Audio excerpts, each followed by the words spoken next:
How do people react when they get lost? I think no one wants to get lost, but I assume that if someone gets lost, the first thing that person would do is look into his Google Maps or any kind of maps that he has on his phone,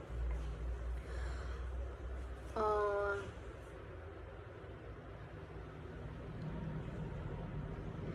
he can call someone for help. Why do some people have a good sense of direction?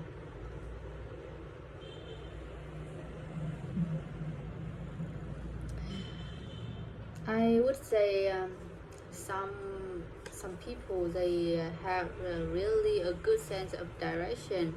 They can know exactly where they are and where they want to go to. I am one person of that kind of people. Actually, I can imagine very well in my head which direction I would go when I find a store, um, Target in the city. Is a paper map still necessary? Yes, I would say a paper map is still necessary. Uh, it's true that many people, they use their maps on their phones, and a paper map seems to be a little bit complicated to use, or complicated to carry on. But as a tourist, I go to some destinations. I still like to pick up some paper maps at the hotel where I stay, and I can find out that there are some sightseeing points on maps. Even I can pick some maps as souvenirs. I bring them home and use them as gifts for my friends also. Why not? With mobile phones and these electronic products with navigation, is it easy for people to get lost? Actually, people still face the problem of getting lost, even they use their mobile phones on electronic products with navigation. I mean, sometimes um, electronic maps on phones are wrong. Sometimes they are wrong to help people to get to one destination. What kind of problems do old people have when they get lost? Old people might face one problem when they get lost. The problem is they they cannot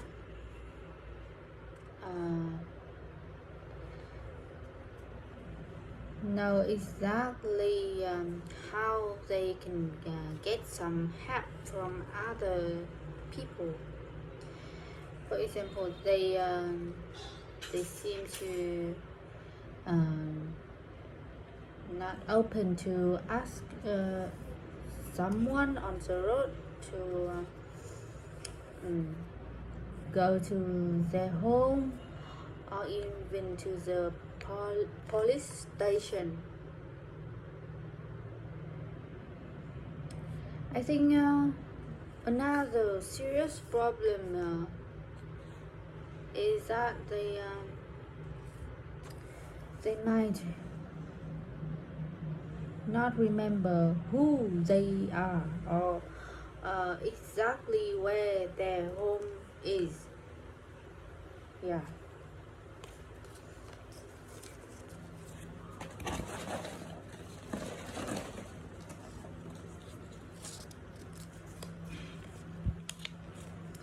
Do people in your country prefer a package tour for their trip?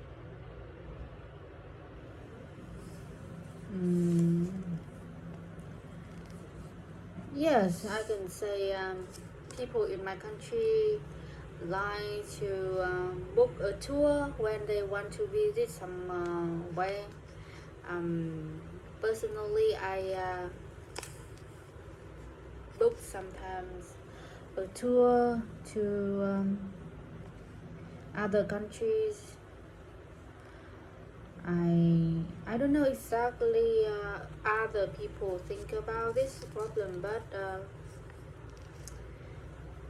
in Asia, I think in Asia, it it it is a little bit difficult for people to travel around, travel overseas because the boundaries between countries are extremely obvious.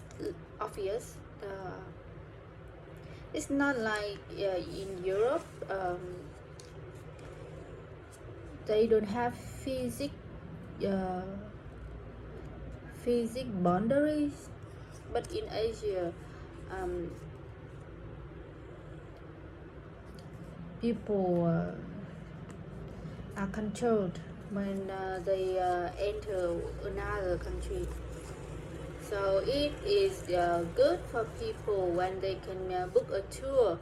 Every paper stuff can be handled by tourist agencies. Why do places with historical attractions foster the development of tourism?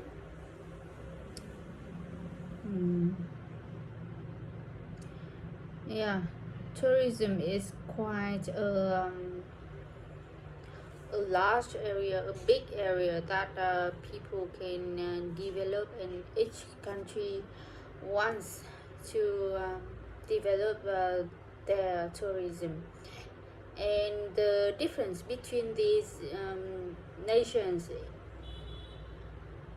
is historical attractions that cannot be easily found in one single country.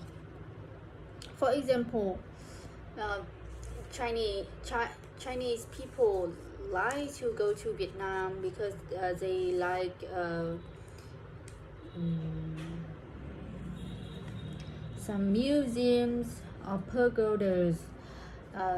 Pagodas in Vietnam are so different from those in China. I would say so because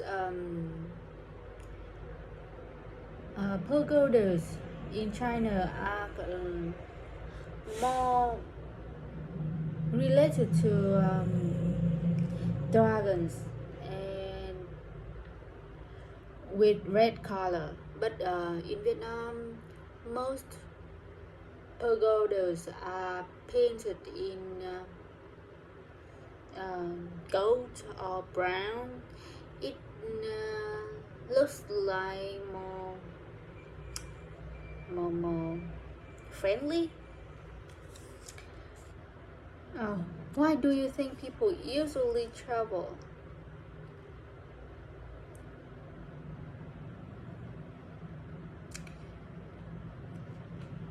People usually travel because they change their mind over and over.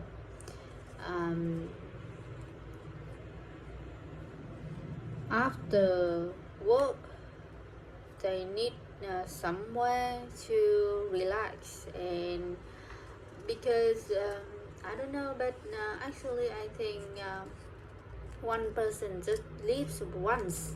That's why he or she should experience interesting things on the earth. So traveling is a good way to experience new cultures, new food, new behaviors, even new weather. No, strange weather, different weathers. Why do residents in tourist cities experience a higher level of noise?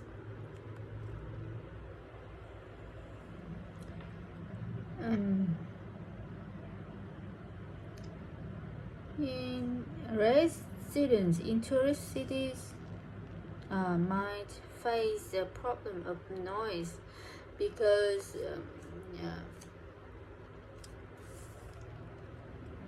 governments want to encourage the economy in those cities, and they can invest in public transportation, even in public activities that tourists can enjoy, can get in the brand new things in those cities. So because of transportation, and even because of a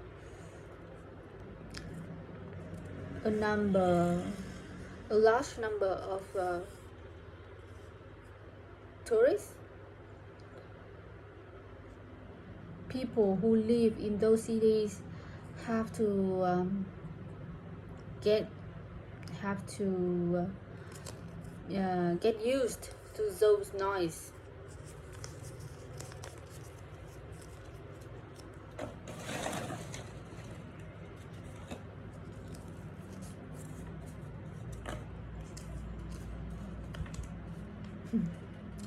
Should everyone know history? I think yes. Everyone should know history. One person can know a little bit, or even he can have a large knowledge, a big knowledge of history. So at least one person should know about the history of his people, the people of the nation, and even the foundation of some organizations that help the community in that country or in that city. In what ways can children learn history?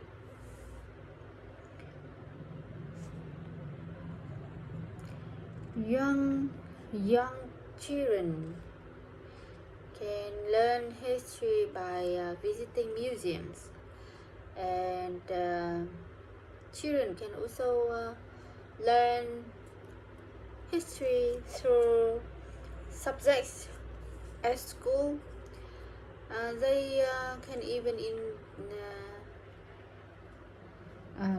they can take part in some history activities that are organized by nation, by the school, or even by families. Is it hard to protect and preserve historic buildings? Yes, it's quite hard to protect and preserve historic buildings.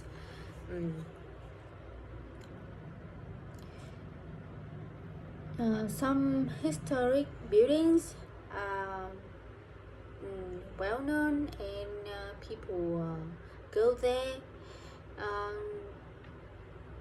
Yes. So because of a large number of visitors, those buildings can be destroyed or affected. Another perspective, I think, of the develop of one country or one city. For example, the city changes a lot, and many modern buildings were built. So the total view of the city would be not right if there are some older buildings on this side or even in the middle. So old buildings would be not suitable in the total in the big picture of the city. Who would pay for preservation of historic buildings? It's hard to say exactly who exactly have to pay for the preservation of historic buildings, but equally everyone has to contribute a little bit or just one part of his effort to have save those buildings. We can take money from tax, right? So every country, every city has a fund from tax that was collected from everybody in the society. So in general, everyone pays tax, and the tax would be used. A part of it would be used to this purpose. Will museums be replaced by technology someday? Wow, I think museums won't be replaced by technology. Even technology has developed rapidly. People can experience the virtual museum, like they can wear this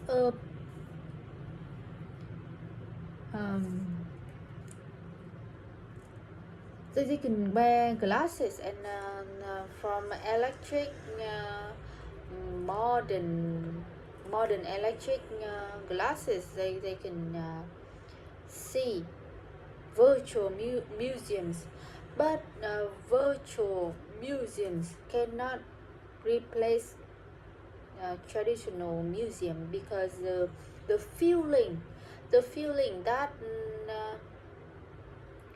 is so different. Most of people want to experience the feeling from the real things bring to them.